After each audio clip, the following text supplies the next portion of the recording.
Hi guys, I'm going to share with you today a story of when I had COVID last December 2023 and why I was actually, in a really strange way, thankful that I got sick.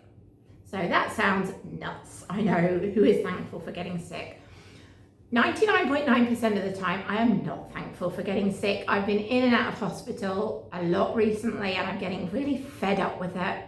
So people don't generally enjoy getting sick, but I just felt that the timing of me getting COVID actually just worked perfectly with being able to care for Pom Pom in his last 48 hours. And I'm going to tell you the story why that was. So very simply, I went today to the surgery to have flu jab in that arm, COVID jab in that arm, and that is my 6th COVID booster. So I am registered as vulnerable on the National Health Service. I'm not super vulnerable in that when COVID was around, I had to totally self-isolate afterwards and I was really, really vulnerable. I'm not super vulnerable, but I am classed as vulnerable. I have what is known as mitral regurgitation, which is in layman's terms, a leaking heart valve. So when your heart pumps blood, it pumps it in one direction, it's healthy. I have a valve that leaks and it flows back, some of it, in the wrong direction. So it's every pump of the heart, every beat of the heart. This rogue valve is not doing what it's supposed to do. Excuse me, Toffee's fur is all over the place and I'm constantly clearing my throat or getting bits of fur in my mouth. Anyway, I digress. So NHS classed me as vulnerable. They have now given me today my 6th COVID booster that I know is only given to vulnerable, all those over 75. Well, I'm not at 75 yet, so it's in the vulnerable category. So why am I telling you this story now? Having had my COVID booster and having been in accident emergency for something else a week ago, it took me back to December 2023. The week before Pom Pom passed away, I had what is called a Bravo capsule test on the NHS in a hospital in Sheffield because it was a specific test that my local hospital didn't offer. So I was referred there, I went there, I had this test where for reflux, they attach a capsule to the inside of your esophagus and monitor the reflux over a certain amount of days. Had that done, thought it was fairly straightforward, driving back home and developed severe swallowing difficulties, was told to go straight to A&E to accident emergency. Now this was on the Wednesday, Pom Pom passed away on the following Monday. So there was me thinking I'm just coming home to spend time with Pom Pom. When he had his cancer diagnosis, I actually cancelled pretty much everything. I made sure that I factored into my week time for myself still. So I popped out for an hour every week to do something for myself, but the rest of the time I was by Pom Pom's side totally. I managed to cancel a lot of work. Stephen managed to take over some of my work along with his work. His job was already full-time and we made those accommodations so I could spend all my time with Pom Pom. So obviously went to Sheffield Hospital first in the morning, thought I was coming home, go to A&E, and I was like, I need to go home with Pom Pom, he's not well, I need to be there for him. Got to A&E and it was a bit of a palaver and they ended up having to keep me in overnight. Following day, I'm saying to Stephen, I'm going to go home with COVID. Everyone around me was, and I wasn't masked up, hadn't taken all my hand sanitizers, wasn't masked up with a mask because I didn't expect to go to A&E. And everyone around me, I could hear doctors talking and saying, so-and-so's coming with COVID, so-and-so is post-COVID. I thought, I'm just going to go home with COVID. If anyone's going to get COVID in A&E, when you're sitting this close to everyone else, it's going to be me. And sure enough, I did. But before I went home, they wanted to keep me in for another night. And I kept saying to the nurses, I can't, I've got to go home. I've got childcare responsibilities. I'm like, well, your husband can look after them, it's okay. And the doctor actually came to me in the end and she said, you know, we'd like to keep you in and do this and that test. And I got very tearful and I just said, my rabbit is at home with cancer. I need to be at home. I don't know when he's going to go. I need to be at home. And she looks at me and it's like a double take. And I think she thought I said, my child is at home ill. She said, I'm sorry, did you just say your rabbit? And I said, yeah, he's a house rabbit. He's my baby. He's got the tattoo is here and he's not well. And she thought I was absolutely nutso going home for a rabbit, not a child, not a human being, a rabbit who was ill. So yeah, they thought I was nuts at the hospital, but they humoured me, and they talked to the other doctor, they talked to this, they talked to that, and they said, okay, we can let you go, we can discharge you, you've been given the all clear with this, but if you have any more problems, contact this, contact that. So they had a plan for me to go home because I had this sick rabbit, even though they thought I was nuts, saying I need to go home for my rabbit, but I was discharged then the following day. So got home, spent some time with Pom Pom, and sure enough, 2 days later, temperature, really high temperature, 39, knocking on 40, felt really, really unwell, positive COVID test. So I knew I was going to get COVID, and yeah, I got COVID. The weird thing was, and I'll get to the Pom Pom bit in a minute, but the weird thing was that I had COVID when it was first a thing, when the lockdowns first happened.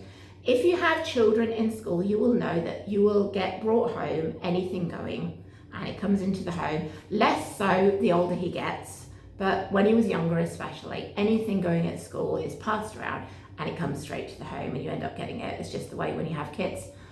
But I hadn't had any COVID vaccines then, and I got COVID, and I was ill, but not really very ill. And 5 boosters later, 2023, December, I get COVID, and I'm on my back in bed, and I'm ill, I have a fever, I passed out with my temperature. I was so unbelievably ill, and I'm sitting there thinking, 5 boosters, and I'm more ill now. Anyway, I've had my 6, don't know if it'll do anything, but there we go. That's a conversation for another day, a whole other level of COVID boosters, COVID jabs, not going into that.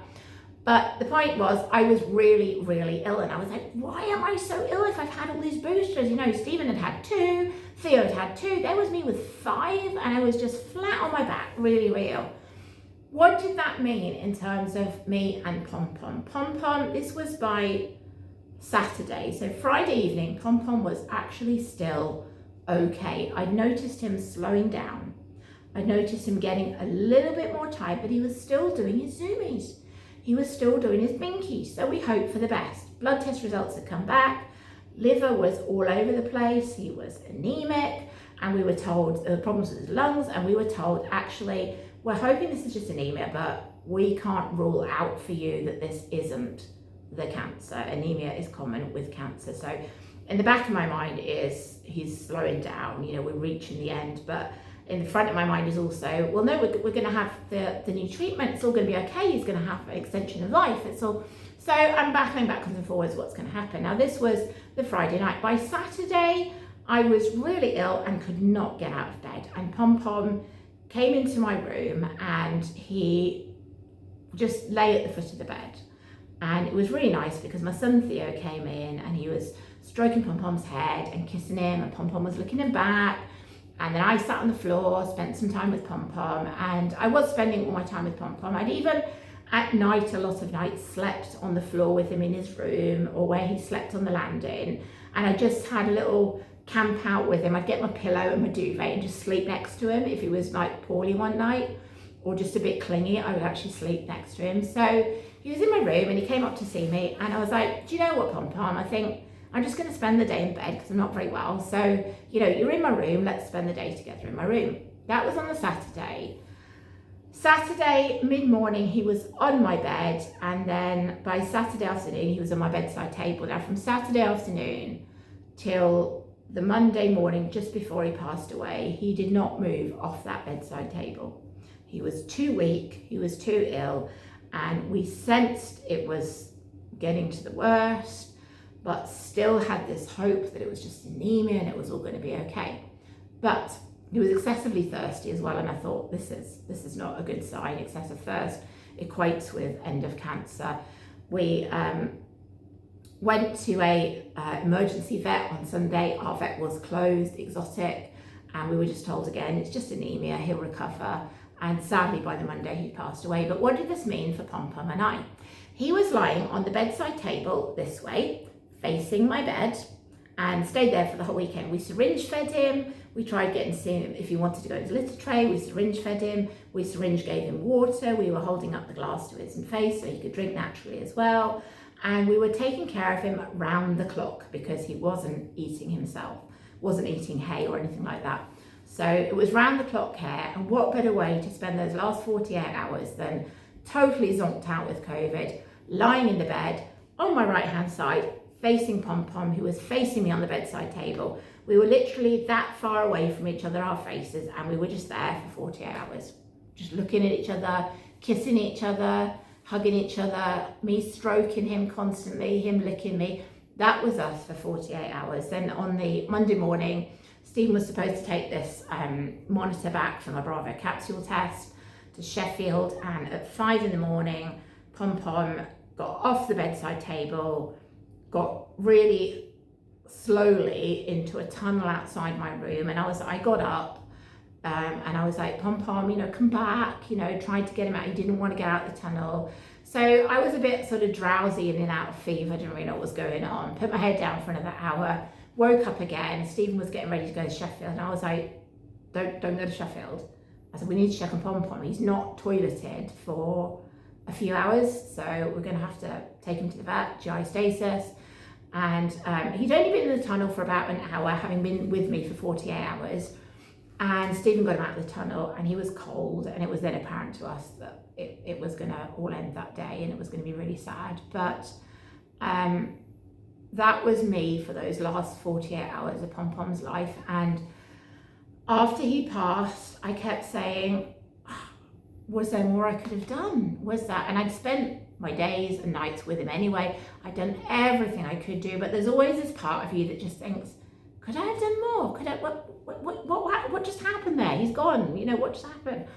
And Stephen said to me, it was actually really lucky that you were sick and that you spent that 48 hours in bed next to Pom Pom, because had I not been sick, I would have spent a lot of my time with Pom Pom, but not the full 48 hours. I would have been up, I would have been downstairs eating. As it was, I didn't have much of an appetite. I would have maybe popped out to the shops, to the supermarket. I would have got up, done this, done that, around the house, checked YouTube, done whatever, whatever I would have done on a normal weekend, I would have done. And that wouldn't have been a straight 48 hours by Pom Pom's side, doing nothing else.